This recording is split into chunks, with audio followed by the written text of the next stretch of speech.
কয়েকদিনের অতিবর্ষণে খুলনার ৯ উপজেলার মধ্যে ৭ উপজেলার কয়েক হাজার ঘের ও পুকুর তলিয়ে যায়। ভেসে গেছে চিংড়ি ও বিভিন্ন জাতের মাছ।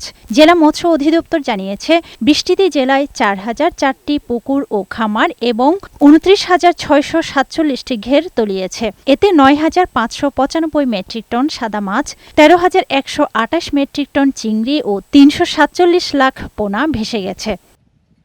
ডুমুরিয়া উপজেলার ১৪টি ইউনিয়নের ২,৫০০ পুকুর ও খামার এবং ২৪,৫০০ ঘের পানিতে তলিয়ে যায়। জেলার ৭ উপজেলায় মৎস্য খাতে ক্ষতির পরিমাণ ২৬২ কোটি ৪৩ লাখ টাকা। বৃষ্টির পানিতে আমাদের ঘের ভাসে গেছে, লক্ষ লক্ষ টাকার মাছ সব চলে গেছে। কেউ ধার দেনা করে, আবার কেউ সমিতি থেকে টাকা নিয়ে ঘেরে মাছ চাষ করেছিল। এখন তারা নিঃস্ব হয়ে পড়েছেন। ধার দেনা হয়ে মাছ ছাড়িলাম, সব ভাসে চলে গেছে।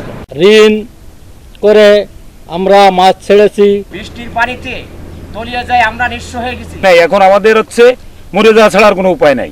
জেলার মৎস্য অধিদপ্তর জানিয়েছে, ক্ষতিগ্রস্তদের তথ্য সংগ্রহ করা হচ্ছে, তাদের সহায়তা করা হবে। এই ক্ষয়ক্ষতিগ্রস্ত চাষিদের তালিকা প্রস্তুত করেছি এবং এটি ঊর্ধ্বতন কর্তৃপক্ষের নিকট আমাদের প্রেরণ করা হয়েছে।